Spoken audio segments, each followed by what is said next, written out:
Está entrando no ar o programa Obras de Pedro de Camargo.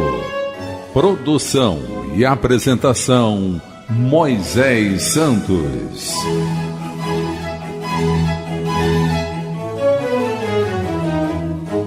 Caríssimos ouvintes da Rádio Rio de Janeiro, eu sou Moisés Santos e este é o programa Obras de Pedro de Camargo. Nós estamos estudando juntos, meu caro ouvinte, a obra do Evangelho de Jesus, interpretada pelos arautos do Evangelho, como é Pedro de Camargo, autor do livro Em Torno do Mestre, que nós já estamos estudando nessa terceira fase do nosso programa. A editora da Federação Espírita Brasileira. Em cada capítulo, nós nos deparamos com os ensinamentos do Mestre e vamos entendendo a origem do entendimento do Evangelho de Jesus com base na doutrina espírita. Portanto, sempre buscando essas bases de entendimento, clareando esses valores para que cada uma de nossas vidas também possa se estabelecer com progresso, com recursos de aprimoramento, aperfeiçoamento e melhoria do ser espiritual que somos. Hoje vamos estudar o capítulo O Médico das Almas.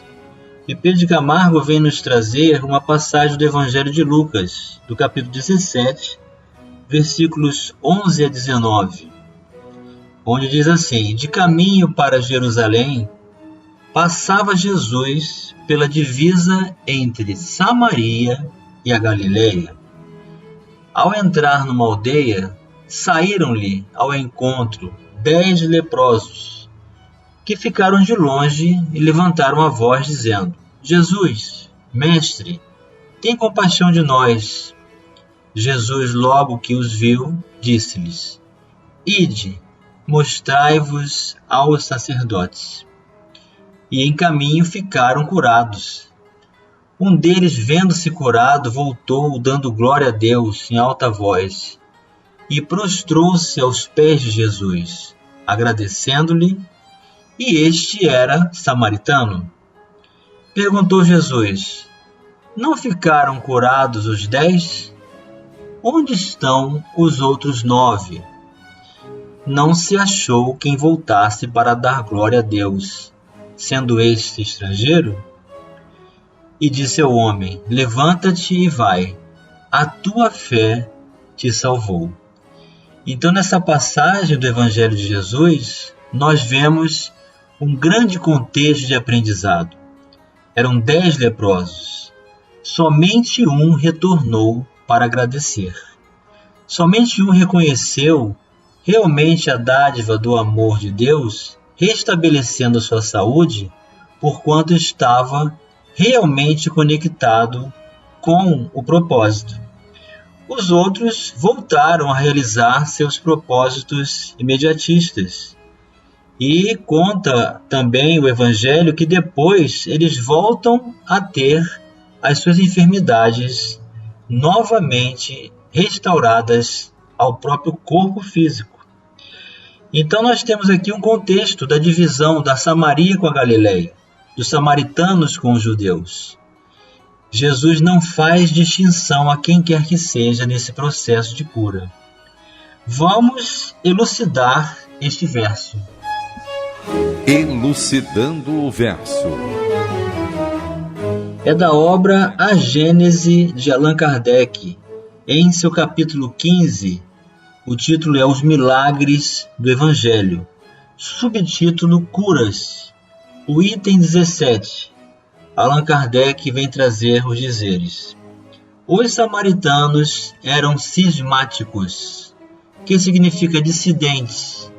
Separaram-se dos judeus por princípios e adversidades, que o fizeram então destacados. Como bem mais próximos, os protestantes em relação aos católicos e desprezados pelos judeus como heréticos. Jesus, em curando indistintamente os samaritanos e os judeus, dava por sua vez uma lição e um exemplo de tolerância, e fazendo ressair que o samaritano apenas voltara para render glória a Deus. Mostrou que havia nele mais verdadeira fé e reconhecimento que entre os que se diziam ortodoxos. Em ajuntando, vossa fé vos salvou, aqui entre aspas, fez ver que Deus mira o fundo do coração e não a forma exterior da adoração. Contudo, os outros foram curados, e o era preciso para a lição que queria dar, e provar sua ingratidão. Mas quem sabe o que disso será resultado, e se eles teriam se beneficiado do favor que lhes havia concedido. Em dizendo ao samaritano, vossa fé vos salvou, Jesus deu a entender que não aconteceu o mesmo com os outros. Então, meu caro ouvinte, são muito significativas essas palavras de Jesus quando confere a salvação relativa à nossa fé e não propriamente o que ele produz como médium de Deus na condição de médico das almas. Na verdade, o que sustenta, o que estabiliza, o que mantém o estado de saúde espiritual e integral do espírito, que vai, consequentemente, estabelecer concurso do mesmo nível no corpo físico, depende de cada um de nós, da nossa administração, das escolhas que fazemos em nossas vidas. O que a nossa consciência nos diz com relação aos valores que buscamos, a nossa intenção, o uso da vontade, a ocupação das nossas condições mentais, que buscamos por interesse pessoal. Então, todo esse conjunto estabelece como que um cerne, um núcleo que se possa conceber dentro de cada um de nós, em potencial, que vai reverberizar em todo o nosso ser, integralmente, juntamente com o corpo. Então, buscar somente a atitude imediatista para curar o corpo é permanecer em situação de parcialidade, admitindo-nos que somente somos corpo físico. Mas, na verdade, nós somos seres espirituais, somos espíritos, e estamos utilizando temporariamente um corpo físico de carne. Portanto, temos a aprovação ou a expiação daquilo que construímos da nossa própria responsabilidade. Da mesma forma que é responsabilidade a manutenção do que recebemos quando vamos buscar no nosso núcleo religioso a terapia dos passes, a oração, a palestra pública, o tratamento espiritual, o trabalho que desenvolvemos na condição de voluntários.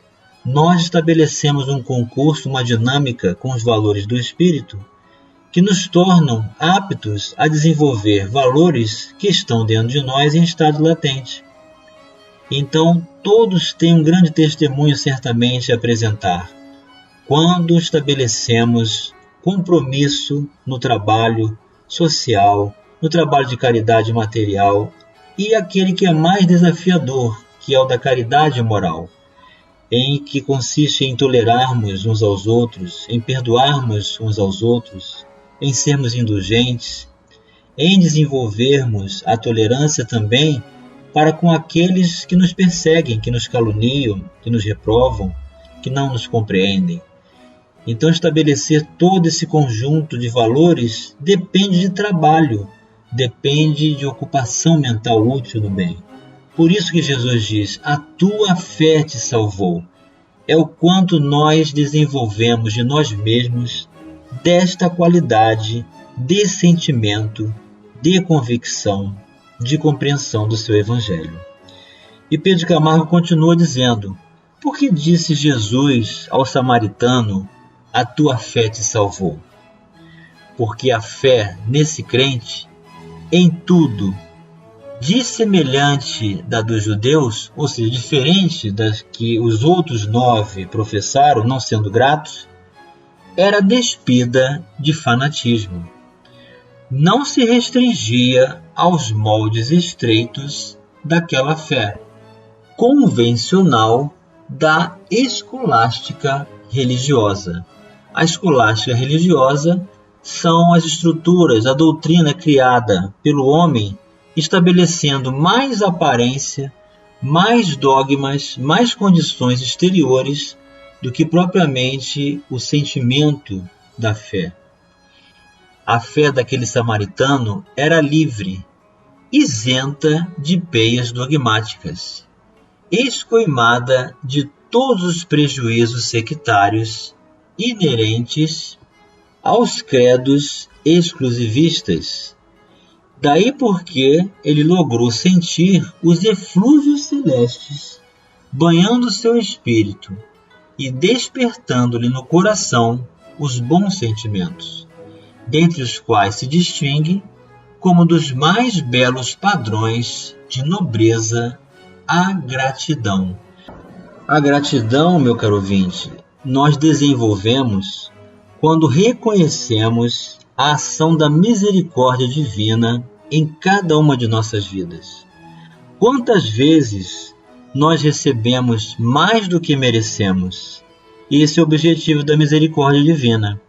Portanto, reconhecer a misericórdia divina, mesmo não sendo conscientemente reconhecido como mérito para recebermos tal dádiva, isso representa gratidão. A gratidão faz descer a graça dos céus em nossas vidas. Faz-nos cheios de amor e de luz em conexão com o propósito do Pai Celestial. Mesmo que não possamos entender o que se passa conosco momentaneamente, mesmo que o nosso orgulho não permita reconhecermos a responsabilidade de construção do próprio destino e sermos, portanto, reflexo de outras escolhas passadas em existências anteriores, eis que nos deparamos com a oportunidade de desenvolver a fé, depositar as nossas vidas nas mãos de Deus e aceitar, entregarmos-nos, confiarmos-nos plenamente na justiça divina. E então estabelecemos um fluxo de satisfação íntima que nada no mundo pode tirar de nós. Vamos continuar buscando o entendimento dos valores da cura espiritual de Jesus como médico das almas, já no próximo bloco. Participe do programa Obras de Pedro de Camargo enviando sua mensagem, dúvida ou sugestão pelo e-mail opg@radioriodejaneiro.am.br ou pelo WhatsApp da Rádio Rio de Janeiro 984867633 aos cuidados de Moisés Santos. Voltamos a apresentar o programa Obras de Pedro de Camargo.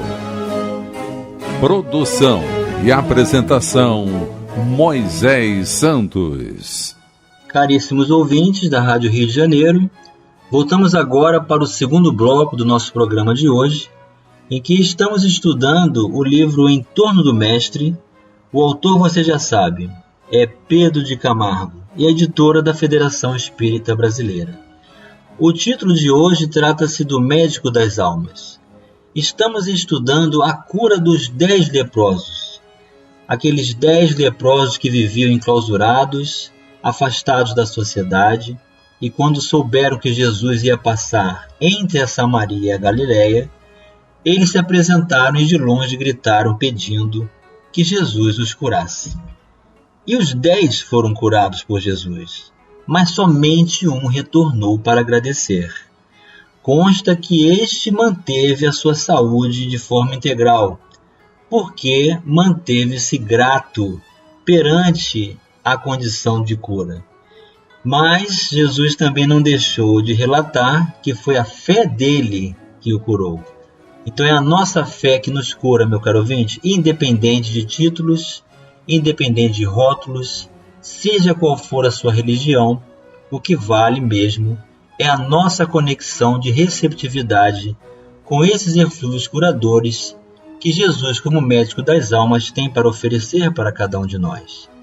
E Allan Kardec, comentando na Gênese, mostra que os outros 9 não foram salvos, ou seja, não manteram a estrutura dos eflúvios curadores, porque mantiveram-se na postura de seus vícios, retomando as enfermidades mais tarde. Jesus sarara os 10 leprosos, mas o prodígio só impressionou profundamente ao samaritano, porque só ele recebeu o influxo do céu, graças às condições do seu coração liberto do fanatismo que obceca a mente e embota as cordas do sentimento. Por isso, enquanto os 9 judeus prosseguiram maquinalmente em demanda dos sacerdotes para cumprirem o preceito ritualístico de sua religião, o samaritano retrocedeu em busca do seu benfeitor, a cujos pés se prostrou, num gesto sublime de humildade e de profundo reconhecimento. Então, por conta desse dogma de necessidade de apresentação pessoal aos supostos superiores dentro das castas religiosas, os ingratos permanecem buscando as suas vantagens, o seu lugar no céu, a apropriação dos trabalhos que não lhes pertence e, portanto, equivocando-se na questão da saúde integral do espírito. Sua alma possuía apreciável capacidade de sentir, falando daquele que foi grato, o samaritano.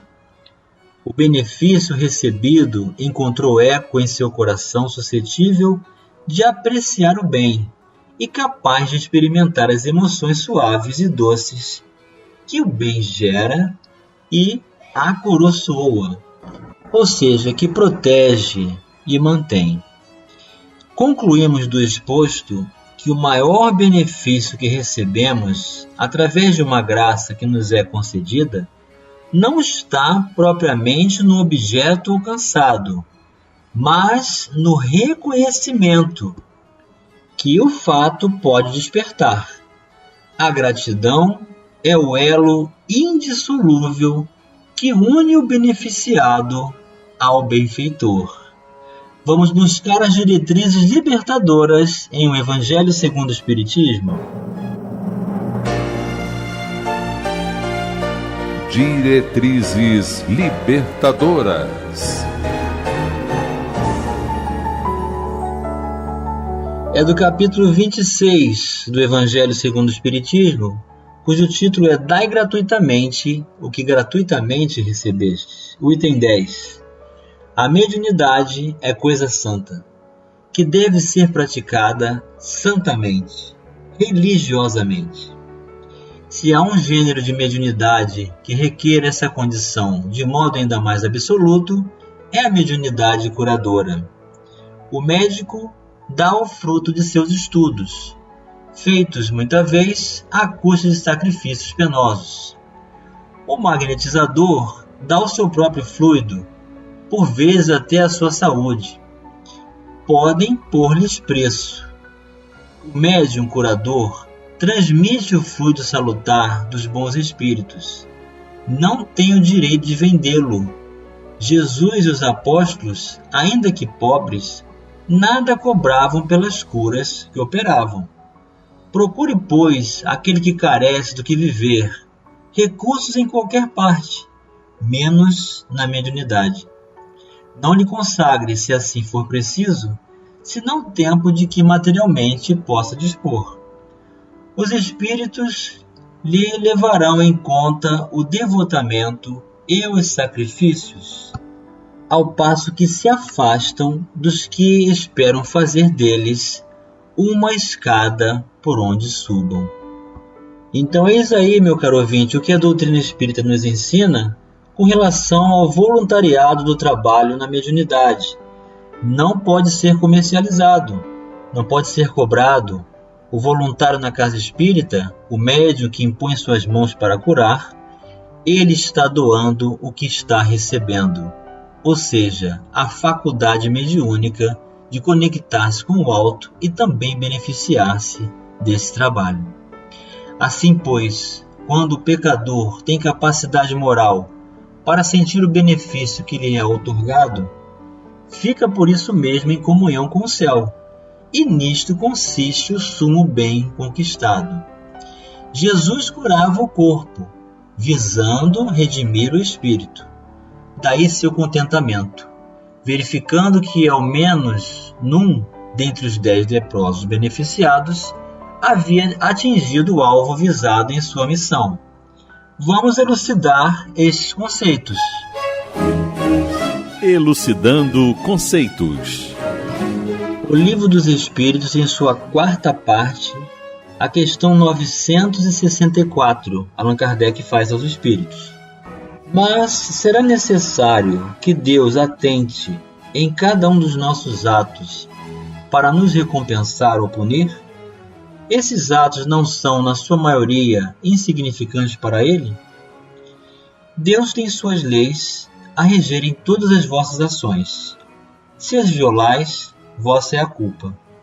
Indubitavelmente, quando o homem comete um excesso qualquer, Deus não profere contra ele um julgamento, dizendo-lhe, por exemplo, foste guloso, vou punir-te. Ele traçou um limite. As enfermidades e muitas vezes a morte são a consequência dos excessos. Eis aí a punição. É o resultado da infração da lei. Assim, em tudo. E Kardec vem dar a sua contribuição. Todas as nossas ações estão submetidas às leis de Deus. Nenhuma há, por mais insignificante que nos pareça, que não possa ser uma violação daquelas leis. Se sofremos as consequências dessa violação, só nos devemos queixar de nós mesmos, que desse modo nos fazemos os causadores da nossa felicidade ou da nossa infelicidade futuras. E Pedro de Camargo vai concluir dizendo: é bom que todos os doentes do corpo saibam disto, a fim de se não iludirem buscando a saúde da matéria e relegando a do espírito. São as enfermidades deste, ou seja, do espírito, que o médico das almas, de preferência, veio curar. Então é assim mesmo, meu caro ouvinte, buscar a cura moral do espírito, para que a saúde mental e emocional possa reverberar no corpo, que vai sentir os eflúvios de toda essa transformação. Então, uma grande ilusão apenas preferir buscar a solução no corpo, sem se enxergar como espírito e sem buscar o seu aperfeiçoamento moral, seu esforço no bem, sua qualificação no desenvolvimento de sua fé. E chegou o momento, meu caro ouvinte, de você receber a mensagem do Mestre. Mensagem do Mestre. Buscai primeiramente o reino de Deus e a sua justiça, que todas essas coisas vos serão dadas de acréscimo. Assim, pois, não vos ponhais inquietos pelo dia de amanhã, porquanto o amanhã cuidará de si.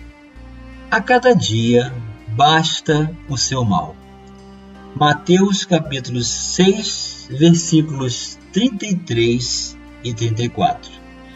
Jesus nos ensinou, meu caro ouvinte, que o reino dos céus está próximo, portanto, dentro de cada um de nós.